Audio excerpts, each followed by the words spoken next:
Hello दोस्तों, स्वागत है आपका मेरे YouTube channel Himanshu Shrotriya the reasoning guru में। आज आपके लिए पजल के बाद 14वां चैप्टर है, मेरे ख्याल से 14वां या 15वां चैप्टर है।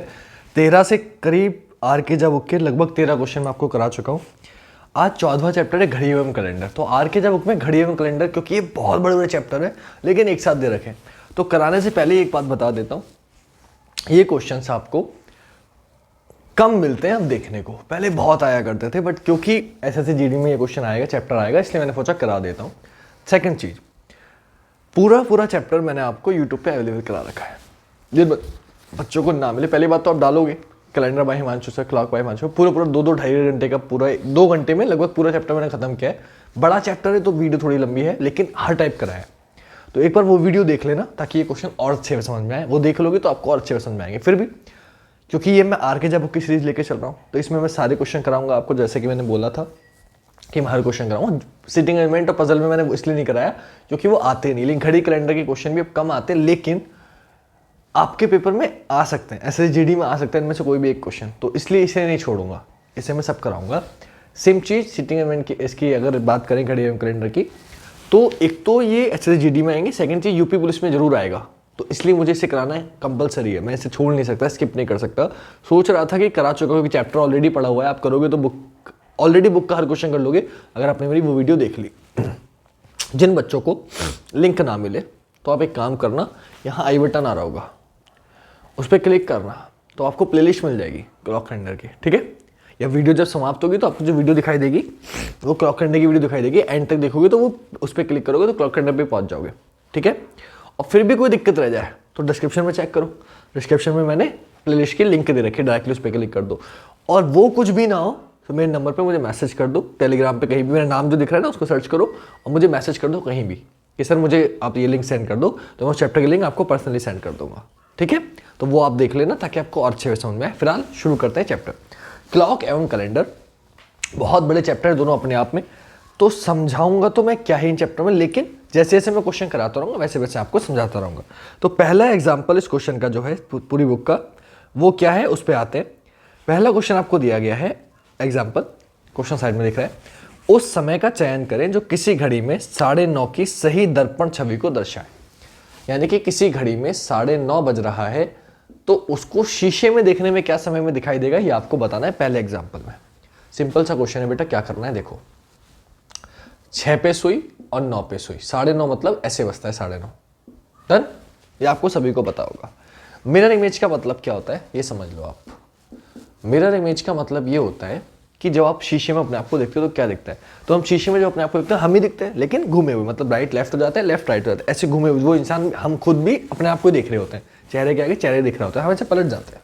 तो सेम चीज यहाँ करनी है कि यहाँ वो इंसान क्या हो जाएगा, पलट जाएगा, तो घड़ी पलट जाएगी, यानी कि राइट लेफ्ट चेंज हो जाएगा। तो आपको कुछ नहीं करना, आपको सिर्फ घड़ी को बीच में से कट कर देना है, राइट को लेफ्ट कर देना है, लेफ्ट कर देना। 12 और 6 तो चेंज नहीं होगा, राइट वाली सुई लेफ्ट में पहुंच जाएगी, लेफ्ट वाली राइट में, यानी कि 9 वाली सुई 3 पर पहुंच जाएगी, 3 वाली 9 पर। अब मैं आपसे पूछूं कि 1 वाली किस पे पहुंच जाएगी, तो आप तुरंत बता दोगे सर 11 पर, 11 वाली 1 पर, 2 वाली 10 पर, 10 वाली 2 पर, 4 वाली 8 पर, 8 वाली 4 पर, 5 वाली 7 पर और 7 वाली 5 पर। बात समझ में आई।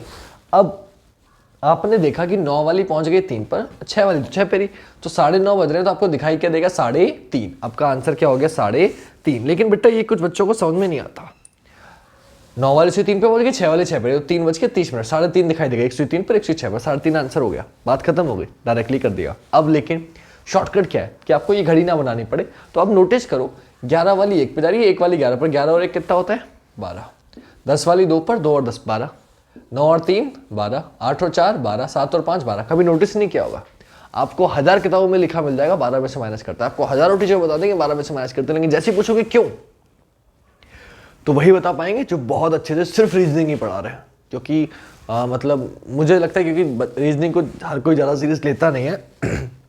कई कोचिंग्स में आप जाओगे तो मैथ वाले सारी रीजनिंग पढ़ा रहे हैं, और वो कोई बड़ी बात नहीं है, सिंपल सी बात है कि जिसकी मैथ अच्छी है, कैलकुलेशन अच्छी है, वो रीजनिंग कर सकता है, इसमें कोई डाउट नहीं है, अगर मेहनत इंसान कर रहा है ना। लेकिन फिर भी कुछ चीज़ें, अब सिर्फ रीजनिंग, जो सिर्फ रीजनिंग का मास्टर है वो रीजनिंग में कुछ तो होगा ना, तो काफ़ी चीज़ फोकस करिए, काफ़ी चीज़ ऐसे है जो नहीं पता होती काफ़ी लोगों को, पता सबको है, मतलब पढ़ाते तो हर कोई अच्छा है ना, लेकिन शायद कुछ चीज़ें नहीं पता होती हैं, तो वो चीज़ भी मैं आपको क्लियर करने की कोशिश कर रहा हूँ कि क्यों। तो रट्टा नहीं मानना, मैं समझना है, याद रखना है क्या कि आपको देख रहे हो 11 की सुई एक बार 1 पे जा रही है, एक वाली 11 पे जा रही है। तो अगर 11 पे सुई 11 बज रहा है सपोज करो, मुझे पूछना है कि भाई क्या समय होगा, तो 11 और 1 12 होता है। अगर 12 में से 11 हटा दूंगा, बोले 1 दिखाई देगा। अब 2 की सुई 10 पे जा रही है, 10 की सुई 2 पे आ रही है, 2 बज रहा है, मैं पूछूं क्या दिखाई देगा भाई आपको जब वाटर इमेज में देखूंगा, तो बोले सर अगर मैं 10 और 2 12 है, 12 में से इधर वाला हटा दूंगा तो इधर वाला आ जाएगा। सिंपल सी बात यह है कि 10 + 2, बोले इन दोनों को मिला के टोटल हो कितना रहा है, 12 हो रहा है। तो अगर मुझे कोई एक चीज़ नहीं पता, मुझे 10 बज रहा है, मुझे पता है कि मिरर इमेज में क्या समय दिखाई देगा, तो मुझे ये पता है कि मिरर इमेज में जो भी समय होगा उनका टोटल जो समय आएगा वो कितना आएगा, 12 होगा। अब तो क्वेश्चन मार्क की वैल्यू मुझे निकालनी, तो मैं क्या कर दूंगा, 12 - 10, और 12 - 10 कितना होता है, 2। मेरा आंसर कितना आ गया, 2। ये ना करना पड़े तो आप क्या देख रहे हो, बोले 12 में से माइनस करें। तो आपको डायरेक्टली रटवा दिया जाता है, क्या रटवा दिया जाता है कि जब कभी भी आपसे दर्पण प्रतिबिंब पूछा जाए, मिरर इमेज पूछी जाए, तो जो भी समय दिया होगा उसे 12 में से माइनस करना है। सेम काम आपको करना है। आपको समय दिया गया 9:30, आपको इसे 12 में से माइनस कर देना है। अब फिर फंस गए कुछ बच्चे, क्योंकि उनकी कैलकुलेशन कमजोर है। क्या कि सर 0 में से 30 कैसे माइनस करें, तो होगा ही नहीं, सिंपल सी बातें नहीं होगा। तो क्या करेंगे, तो आप कुछ नहीं करोगे, एक हासिल लोगे। तो 12 में से इधर एक हासिल जाएगा, इधर बचेगा 11, और 1 घंटे में बेटा मिनट होते हैं 60। तो 1 घंटा जब इधर ट्रांसफर गया है तो 1 घंटे में मिनट होते हैं 60, इधर कितना आ गया, 60। यानी कि अगर वैल्यू एग्जैक्ट है 11, 1, 2, 3, 4, तो आप डायरेक्टली 12 में से माइनस कर दोगे। और वैल्यू अगर मिनट में दे रखी है तो 12 में से नहीं, 11 60 में से माइनस करोगे। तो 60 में से 30 गया 30, और 11 में से 9 गया, 11 में से 9 गया 2। आपका आंसर कितना आ गया, 2:30। अब आप कहोगे सर कि आपने तो जो मुझे भी आंसर बताया था वो 3:30 बताया था कि 9 वाले से 3 पे चली जाएगी, यही बताया था। लेकिन अब इसको मैं प्रैक्टिकल में समझा देता हूँ होता क्या है। बच्चे जो प्रैक्टिकल से करेंगे वो 3.5 लगा जाएंगे, इसीलिए कंफ्यूजन ना हो, इसलिए मैंने आपको इससे बताया। लेकिन कॉन्सेप्ट क्या है, क्यों है, किस लिए है, वो मैं आपको क्लियर कर देता हूँ ताकि आपको कोई डाउट ना रहे। देखो हुआ ये है एक्चुअली, ऐसा क्यों हुआ कि आपको पहले 9 के 3 पे पहुंचे, 3.5 आंसर होना चाहिए था, 2.5 क्यों आया, वो मैं थोड़ा बहुत एक्सप्लेन कर देता हूँ। बेटा जब 9:30 होता है तो एग्जैक्ट सुई जो होती है वो 6 पर तो होती है, लेकिन यहाँ जो सुई होती है 9:30 पे वो 9 और 10 के बीच में होती है। डन, आपको भी पता है। तो यहाँ 9 के सामने 3 है, तो ये सुई अगर 9 से ऊपर है तो यहाँ भी 3 से ऊपर आएगी, यानी कि 2 और 3 के बीच में आएगी। तो अगर मैं ये हटा दूं और आपसे पूछूं ये क्या समय हो रहा है, तो आप 3-3.5 नहीं बोलोगे इसे, क्योंकि 3.5 होता तो सुई 3 और 4 के बीच में होती, क्योंकि ये 2 या 3 के बीच में, तो आप बोलोगे 2:30। तो इसलिए आपका आंसर क्या आया है, 2:30। क्लियर हो गई बात। तो क्योंकि कंफ्यूजन कर सकता है फिगर वाला तरीका, इसीलिए मैंने आपको ये तरीका बताया कि आप डायरेक्टली माइनस कर दो, आपका आंसर आ जाएगा। आई होप आपको मिरर इमेज क्लियर हो चुकी होगी। तो आपको जब भी मिरर इमेज पूछी जाए तो आप कॉपी में लिख लो ये नोट्स जो मैं बता रहा हूँ। जब भी मिरर इमेज पूछी जाएगी, दर्पण प्रतिबिंब दिखाई दे, दर्पण प्रतिबिंब पूछा जाए, या तो वो बोलेगा कि एक समय देगा और दर्पण प्रतिबिंब पूछेगा, या दर्पण प्रतिबिंब दे देगा कि किसी घड़ी के दर्पण में 5 बज रहे हैं, तो उसके घड़ी में वास्तविक समय क्या होगा, मिरर इमेज का समय देगा, रियल टाइम पूछ लेगा। तो कुछ भी बोले, ऐसा कोई भी क्वेश्चन बोले, आपको कुछ नहीं करना, जो भी समय दिया होगा उसे 12 में से माइनस कर देना है। लेकिन रट्टा नहीं मानना, क्यों कर रहा हूं, मैंने कॉन्सेप्ट बताया। और अगर 12 में से नहीं कर सकते तो एक हासिल ले लो, तो उसे 11:60 में से माइनस कर देना। क्लियर हो गई बात। अब आते हैं क्वेश्चन पे। अगला क्वेश्चन क्या है, अगला क्वेश्चन बोला यदि किसी घड़ी में 3 बजे हो तो क्षैतिज दर्पण में कितना समय बजेगा। अब क्षैतिज मतलब क्या होता है वो समझ लो पहले, इसे कराने से पहले ही क्लियर कर देता हूं। क्षैतिज दर्पण, क्षैतिज को इंग्लिश में बोलते हैं, क्षैतिज को इंग्लिश में बोलते हैं हॉरिजॉन्टल। इसका मतलब होता है ये 3 तरीके की लाइन होती है, ये हॉरिजॉन्टल लाइन कहलाती है, ये वर्टिकल और ये डायगोनल। ठीक है, तो इसे बोलते हैं लंबवत या वर्टिकल। ठीक है, जैसे कि घड़ी को बीच में से काटा था मैंने, क्यों, क्योंकि दर्पण हमेशा ऐसे होता है। कभी दर्पण को ऐसे देखा है क्या, नहीं। ऐसे कौन होता है, जल होता है, जल हमेशा नीचे होता है। तो उसने बोला दर्पण को क्षैतिज रख दिया, मतलब ऐसे रख दिया। तो अब दर्पण किसका काम करेगा, जल का, क्योंकि जल नीचे आ गया। क्लियर। तो आप ध्यान रखना, जब भी क्षैतिज दर्पण बोले तो इसका मतलब क्या होता है समझ जाना। ठीक, ये चीज जो बता रहा हूं इसको लिख लेना बेटा कॉपी में, वरना आप कंफ्यूज हो जाओगे। जब भी क्षैतिज दर्पण बोले तो आप समझ जाओ कि वो दर्पण की नहीं जल की बात कर रहा है। क्यों? क्षैतिज का मतलब होता है नीचे, और आप किसी भी घड़ी के नीचे अगर दर्पण लगा दोगे तो अब घड़ी का राइट लेफ्ट चेंज नहीं होगा। अब घड़ी का क्या होगा, घड़ी का 6 जो है वो ऊपर आ जाएगा, 12 नीचे चला जाएगा। यानी कि राइट लेफ्ट 5 तो लेफ्ट में राइट में रहेगा, 7 लेफ्ट में रहेगा। यानी कि राइट लेफ्ट चेंज नहीं हो रहा, अप डाउन चेंज हो रहा है।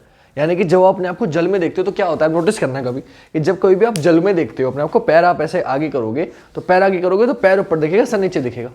तो जल में हमेशा उल्टे हो जाते हो आप, पैर ऊपर हो जाते हैं, सर नीचे हो जाता है। क्लियर? सेम यहाँ होगा कि अगर क्षैतिज दर्पण होगा तो इसका सर नीचे हो जाएगा, पैर ऊपर हो जाएंगे। मतलब जब भी क्षैतिज दर्पण पूछा है तो आप समझ जाना कि वो पूछ तो रहा है दर्पण, लिखा हुआ है तो है दर्पण, लेकिन आपको 12 में से माइनस नहीं करना क्योंकि दर्पण क्षैतिज है।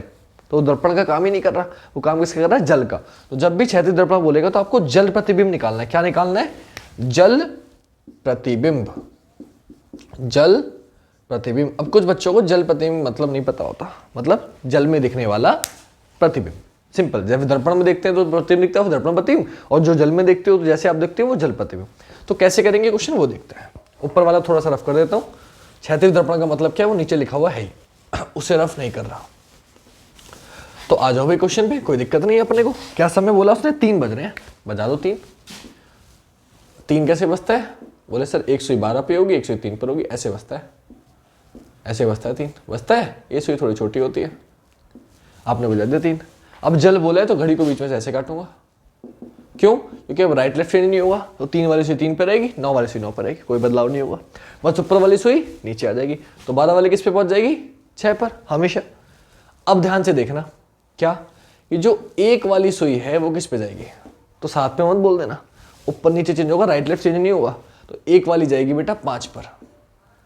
2 वाली किस पे जाएगी? बोले 2 वाली जाएगी 4 पर, 3 से 1 ऊपर, 3 से 1 नीचे आ जाएगी।